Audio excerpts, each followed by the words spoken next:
We're talking about this.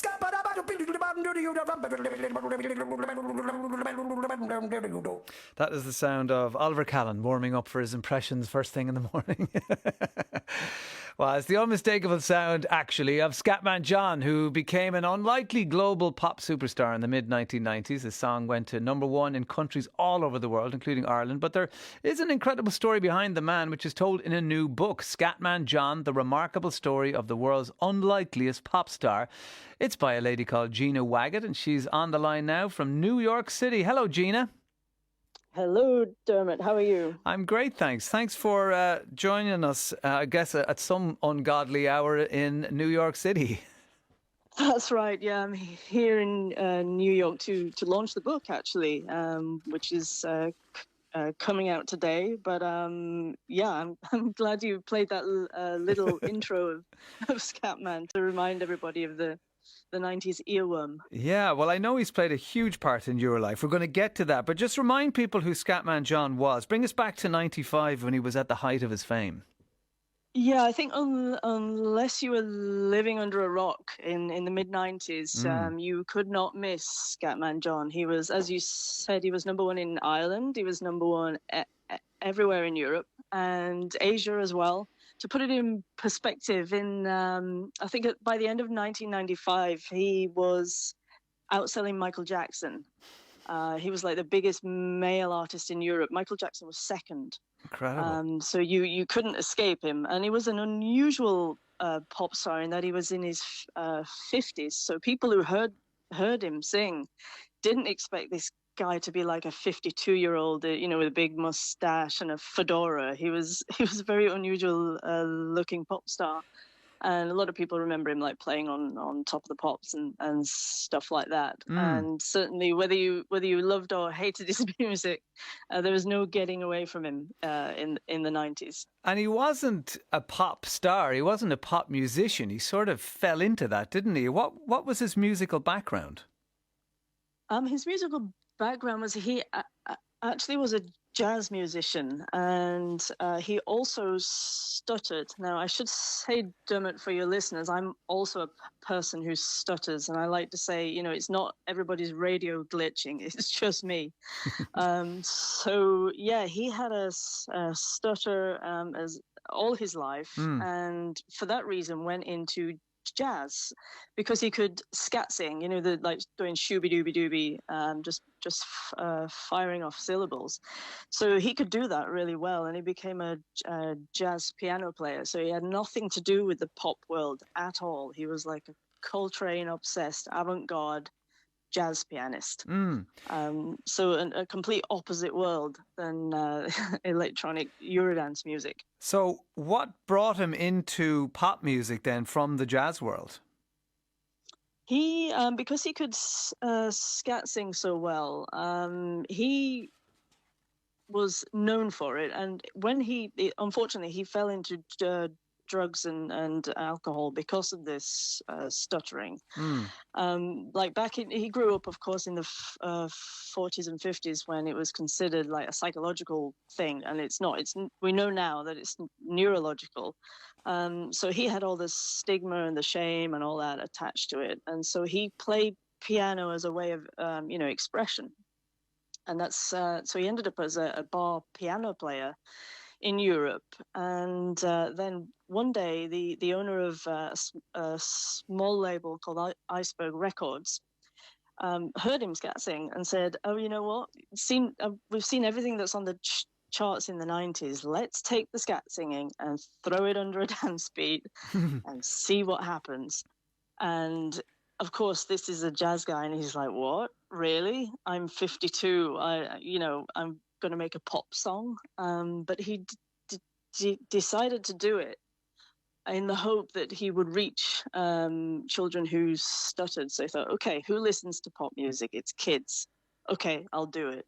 And 6 hours in a studio later, out pops Scatman John. So that's the strange reinvention he went through. Well, you talk about him reaching children around the world. You were one of those. How did you feel when you heard him talking and singing and being so open about his stutter?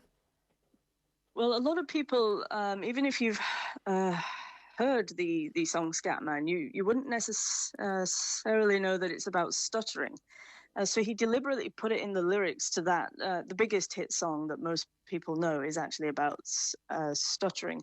So I mean, I could tell you this stretch of road I was on when I heard that on the car radio. It just hit me, and I thought, oh my God, this guy's talking about stuttering, which nobody did in the mid 90s on the radio. Let's have a listen to him TV. In his rap talking about that. Everybody stutters one way or the other, so check out my message to you. As a matter of fact, I don't let nothing hold you back. If the Scatman can do it, so can you. Everybody's saying that the Scatman stutters but doesn't never stutter when he sings. But what you don't know, I'm gonna tell you right now that the stutter and the scat is the same thing. Yo, I'm the Scatman. Where's the Scatman? I'm the Scatman. Why should we be pleasing any politician reasons who would try to cheat the seasons if they could? So you hear that music, you feel seen for the first time, and that's right. How did that continue then for you? Well, I heard that, and immediately I was like, I got to find out more about this guy, because you heard the song. He's like, if the Scatman can do it, so can you. Everybody stutters one way or the other, meaning we all have, perceived what we perceive as a problem.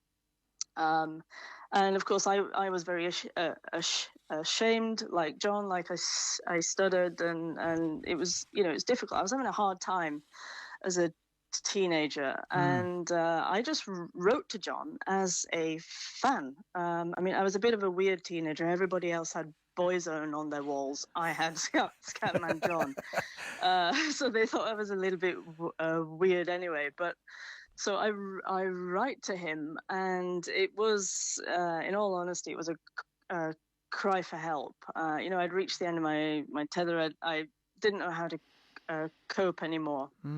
And to my great surprise, he wrote back, and I found out recently that he came off stage in front of 300,000 people, came backstage and answered my email, which is amazing to me. And we started a correspondence, and he basically became like a mentor to me. He, told me it's okay to stutter. Nobody had ever told me that in my life. And, you can use it as fuel. You can use it as strength. Don't let it get to you, basically.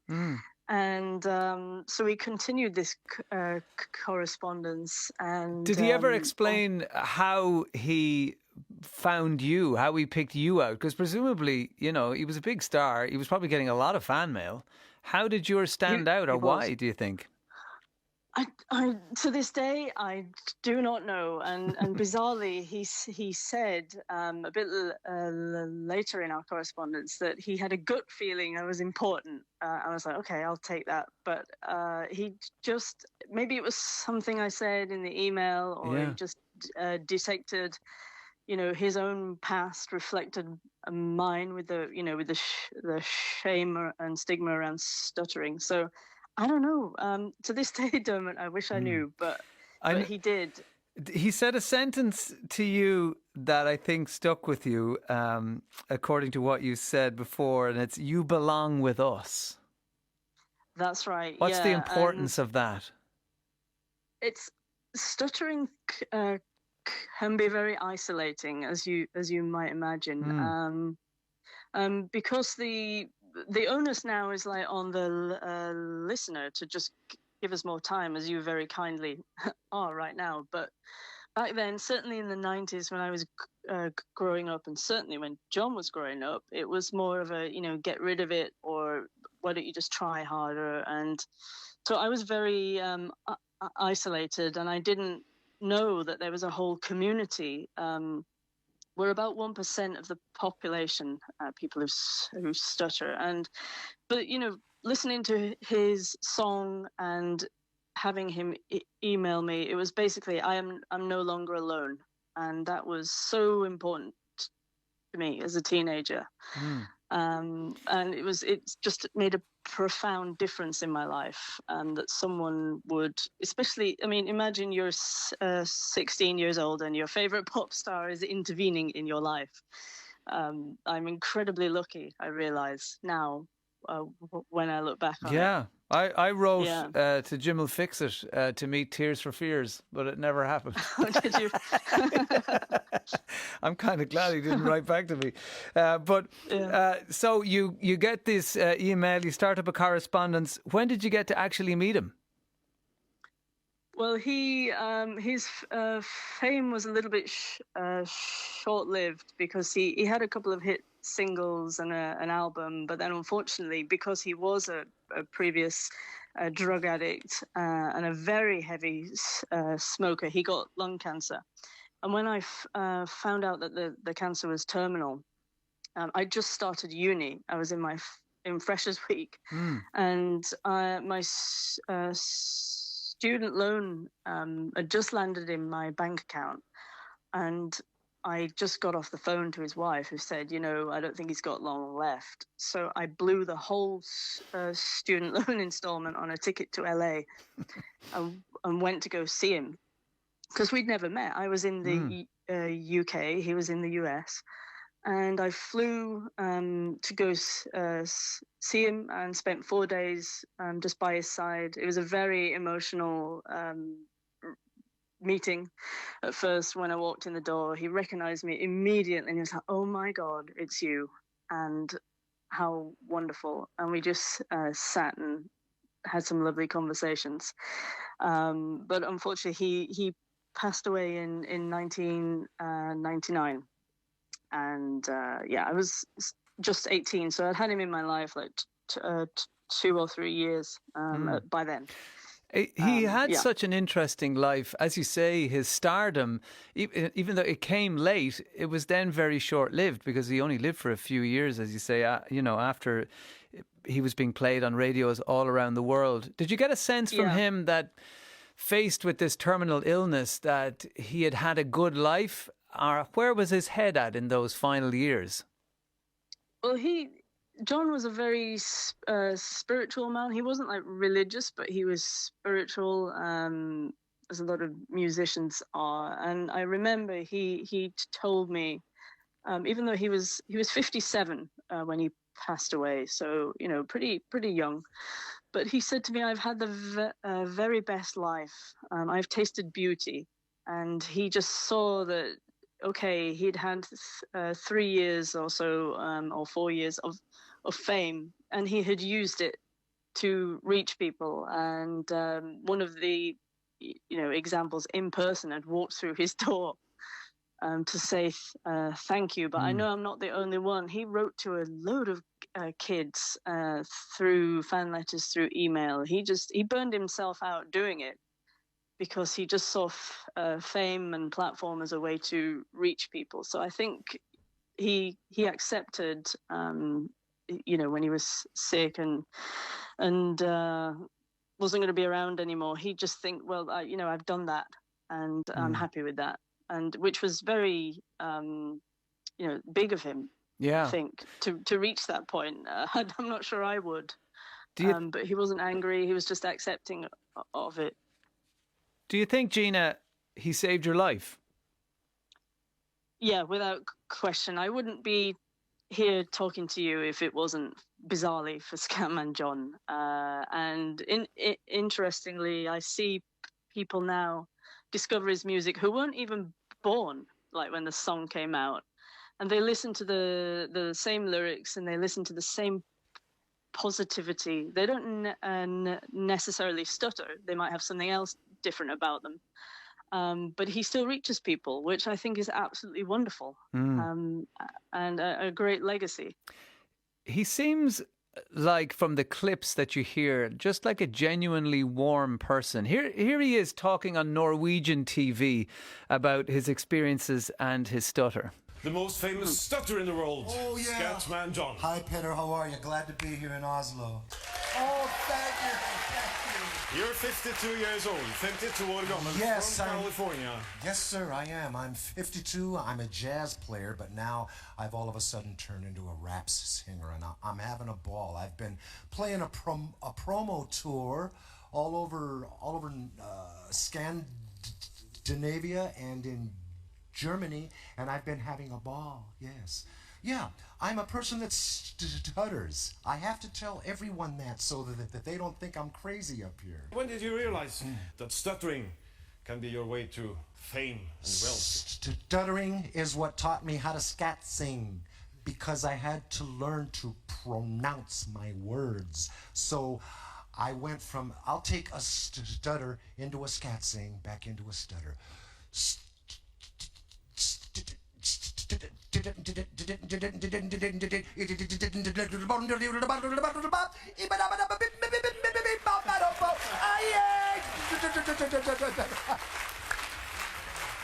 hope for everybody. There's hope for everybody. That's incredible to hear him actually do that in real time. Your own experience, your own experience with stuttering. What role does it play in your life these days? Has it changed from when you were younger? Oh, very much. Partly as well because society's opinion of it is changing as well. I mean, in John's day, and I'm 45. I grew up in the 80s and 90s when it was the most prevalent thing. People just used to think is, hey, get rid of it. You have to. Although speech therapy can certainly help. The biggest thing that helps is we just need more time. That's all. If you just give us a stutterer more time, we can speak perfectly fine. It's like all the advice that we get, like take a breath, think about what you're going to say before you're going to say it. So, I hadn't thought of that. Yeah, but thanks. So the things are changing, and because of John, my attitude has changed as well. I used to hide my stutter. It's called covert stuttering, where I could appear fluent by changing words around, avoiding situations. You'd never get me on the phone. You certainly wouldn't get me on live radio. Yeah. But here I am, openly stuttering, just trying to pay it forward, say it's okay. We just need a little bit more time. And certainly my attitude to it now is, well, it makes me a little bit different. Sometimes I sound a bit weird to the untrained ear, but it's just me. I don't need to mask it. I don't need to be ashamed of it anymore. And I'm a lot happier now, a lot happier, and that is mostly down to people like John. Is there anything that you wish people would do or stop doing when they're in a conversation with you? People maybe you haven't met before who are just encountering the stutter. Oh, that's a very good question. Yes, please don't finish our sentences for us. There's an old joke where you say, I don't like it when people finish my sandwiches, and people jump in and say sentence, but that's one of these stuttering community jokes. But it's literally the best thing you can do is just give us more time. That's all that is required. So saying like take a deep breath, or think about what you're going to say before you're saying it, or just relax, or we're no more or less nervous than other people. It's a neurological difference, so our brains are wired this way. It's recognized as a disability. So it's difficult sometimes, I know, when you come across somebody with a speech difference, but it's just maintain normal eye contact, don't interrupt, don't finish our sentence, and as with all people who have something different about them, you may learn something as well. Yeah, that's a lovely it's way just a different way of. It's just a different way of talking. That's basically it. Yeah, well, we really appreciate you giving us your time today, especially from New York City, and being up so early to share that wonderful story. And just as Scatman John has, helped you over the years, I know that you've helped a lot of people as well who stutter just by having this conversation. They and everybody else should go and read your book, Scatman John, The Remarkable Story of the World's Unlikeliest Pop Star by Gina Waggott. Is published by Bloomsbury and is out today. Gina, thanks so much for chatting to us. Thank you very much, Dermot. It's been a pleasure. Absolutely. Bye-bye. That's your text coming in. Good morning. Love listening into Gina re Scatman John. I have a moderate speech impediment, but when I sing, I don't stammer. All the best, says Breda in Waterford City. And hi, I'm listening to your guest and how she explained the way stammering affected her life. And I think of my son, who is now in his 30s. He never spoke until he was 4 and had a really bad stammer as a child. When he was in play school, he tried to speak to the woman who was in the playroom. He began to stammer and she walked away from him and told him she would come back and listen to him when he was ready. It was the last day he went there. Yeah, but that's understandable. But hopefully through conversations like we've just had, the people will be a little bit more educated and willing to learn, as Gina said. So look, it would be kind of mad now not to play Scatman John and bring back all those wonderful memories from the 90s. 51551, here he is.